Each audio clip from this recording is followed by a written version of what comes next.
Hello everyone, welcome to math lover. जैसा कि question आपको दिख रहा है 1 2 3 4 5 6 हम लोग को 144 तक मल्टीप्लाई करना है और बताना है कि अंत में शून्य की संख्या कितना। इन सभी संख्याओं को मल्टीप्लाई करने के बाद शून्य की संख्या कितना होगा आपको बताना है, ठीक ना। देखिए क्या करेंगे हम लोग, ये जो बहुत छोटा सा ट्रिक है, इसके हेल्प से हम लोग इसको तुरंत सॉल्व कर सकते हैं, लेकिन थोड़ा सा कॉन्सेप्ट डेवलप कर लेते हैं, फिर हम लोग क्या करेंगे उस ट्रिक को जानेंगे, ठीक ना। तो कंसेप्ट ये है कि कहीं पे भी अगर एक जीरो है तो उसमें क्या है, आपको एक दो और एक पाँच चाहिए, ठीक ना। कहीं भी जीरो आपको है उसके लिए आपको एक दो और एक पाँच आपको अनिवार्य है, तब एक जीरो आप प्राप्त कर सकते हैं। अगर दो जीरो चाहिए तो दो दो और दो पाँच होना चाहिए, ठीक ना। दो दो और दो पाँच होगा तब जाके दो जीरो मिलेगा, ठीक ना। यानी हमारा जीरो जो डिसाइड होगा वो जीरो और पाँच, दो और पाँच से डिवाइड होगा। अगर कहीं पे ओनली 5 आए तो वहाँ जीरो आप नहीं प्राप्त कर सकते हैं। ओनली 2 आए वहां भी आप जीरो प्राप्त नहीं कर सकते हैं। कभी भी जीरो प्राप्त करने के लिए 2 और 5 का पेयर होना आवश्यक है। तो इस क्वेश्चन में अगर हम लोग 0 और 5 का पेयर पता कर लेते हैं कितना है, तो हम लोग बता सकते हैं कि यहाँ पे जीरो की संख्या कितना है।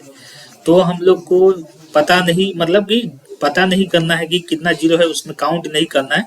हम लोग शॉर्ट तरीका से उसको काउंट कर लेंगे। चलिए देखिए, हम लोग यहाँ पे ये जो संख्या दिख रहा है ना, इसमें दो का संख्या बहुत ज्यादा है, क्योंकि दो हर एक जगह आपको मिलेगा। दो मिलेगा 4 में, 6 में, 8 में, 10 में, 12 में, 20 में, ठीक ना। तो दो का संख्या तो बहुत ज्यादा है, ठीक ना। तो हम लोग 5 का संख्या मान लीजिए, अगर ऐसे लिखा हुआ है 2 गुने 2 गुने 5, 5 गुने 2, इसमें पूछा जाए कितना जीरो होगा, तो इसमें तो दो पांच दिख रहा है तो दो ही जीरो बना पाएगा, क्योंकि दो का संख्या अगर आपका ज्यादा है तो इस दो पांच से ही आपका दो ये पेयर बन जाएगा और जीरो बन जाएगा। ये दो किसी काम का नहीं रहा, ठीक ना। तो पेयर बनेगा तभी जीरो बनेगा। तो इसमें पांच ज्यादा है तो पांच का संख्या कम है, तो पांच जितना होगा उतना ही जीरो बनेगा। जैसा कि यहाँ पांच दो था तो जीरो आपका दो बना, क्यों? क्योंकि दो का संख्या तो बहुत ज्यादा है, तो दो ही दो से जीरो बन जाएगा। तो ये सब दो किसी काम का नहीं। तो हम लोग यही करेंगे यहाँ पे कि दो का पांच का संख्या पता कर लेंगे कितना संख्या है, और आप बता सकते हैं कि कितना जीरो होगा। पांच का संख्या पता करना बहुत इजी है। चलिए हम लोग कैसे करेंगे, देखिए। सबसे पहले ये संख्या देखना है लास्ट वाला, उसमें डिवाइड करना है 5 से, तो ये आ जाएगा 29।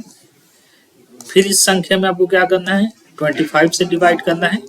देखिए, पांच का संख्या 1 का मतलब कि इसमें एक पांच है, पांच का संख्या 2 का मतलब इसमें दो पांच है, पांच का संख्या पावर 3 मतलब कि इसमें तीन पांच है ना, और पांच का पावर 4 मतलब कि इसमें चार पांच है, ठीक ना। तो क्या करेंगे, 5 से 25 से डिवाइड करेंगे तो दो पांच वाला संख्या आपको मिलेगा, ठीक ना। तो ये मिलेगा 25 छः का 150 होता है ना, पांच बच जाएगा।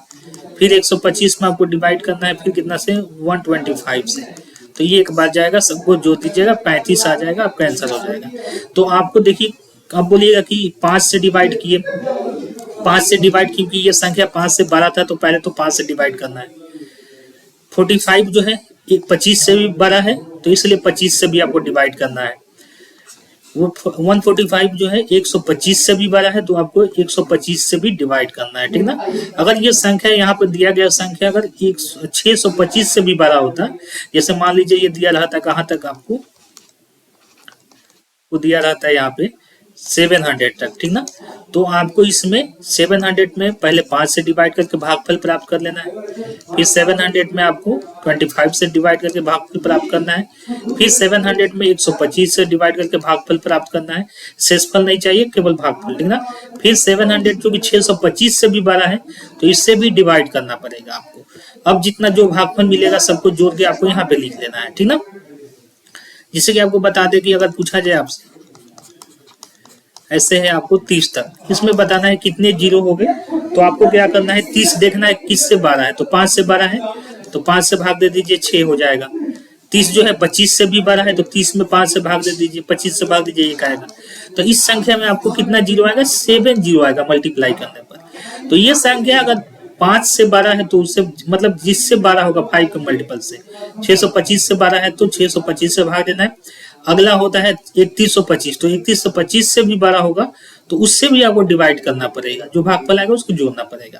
तो इस तरह हम लोग 0 फाइंड कर लेंगे, तो इस क्वेश्चन का आंसर हो जाएगा वो आपका 25 हो जाएगा, उसका ये सॉल्यूशन हो जाएगा, इतना बस छोटा सा। तो आई होप ये वीडियो आपको अच्छा लगा होगा। इसी तरह से वीडियो देखने के लिए, इसी तरह का वीडियो देखने के लिए चैनल को सब्सक्राइब कर दीजिएगा और वीडियो को लाइक कर दीजिएगा, ठीक ना। क्योंकि इस चैनल के माध्यम से आपको जितना छोटा से छोटा ट्रिक होता है किसी भी क्वेश्चन को सॉल्व करने का, वो सारा छोटा छोटा ट्रिक हम यहाँ पे आपको बताएंगे। तो इस चैनल के इस तरह के वीडियो अगर आपको देखना है तो प्लीज चैनल को सब्सक्राइब कर दीजिएगा कि हम आगे मेहनत कर पाए और इस तरह का वीडियो आपके सामने ला पाए, ठीक ना। तो थैंक्स।